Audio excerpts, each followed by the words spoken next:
भारतीय पुनर्जागरण के अग्रदूत और आधुनिक भारत का प्रणेता जैसे कई नामों से जाने जाने वाले राजा राम मोहन रॉय का जन्म 22 मई 1772 को बंगाल के एक संपन्न ब्राह्मण परिवार में हुआ था। राजा राम मोहन राय शुरू से ही सामाजिक धर्मांधता और अंधविश्वास के खिलाफ थे। राजा राम मोहन राय ने वेदों, उपनिषदों और हिंदू दर्शन का गहन अध्ययन उस समय की बौद्धिक राजधानी कही जाने वाली वाराणसी में किया। अपने पिता के देहांत के बाद वे मुर्शिदाबाद लौट आए और उन्होंने ईस्ट इंडिया कंपनी के राजस्व विभाग में नौकरी शुरू कर दी। वहां वे पश्चिमी संस्कृति एवं साहित्य के संपर्क में आए। उन्होंने जैन विद्वानों से जैन धर्म का अध्ययन किया और मुस्लिम विद्वानों की मदद से सूफीवाद की शिक्षा ली। राजा राम मोहन राय एक ऐसे विद्वान व्यक्तित्व से समृद्ध थे जिसका भारतीय समाज सुधार आंदोलन पर व्यापक प्रभाव पड़ा।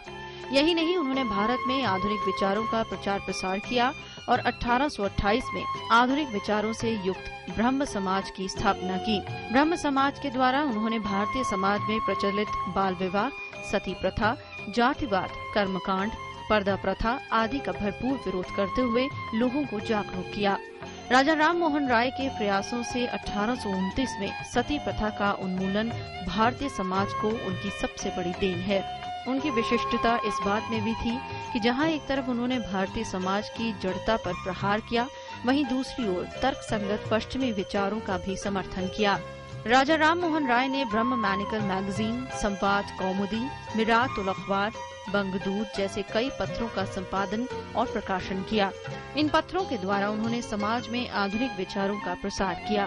नवंबर 1830 में राजा राम मोहन राय ने ब्रिटेन की यात्रा की।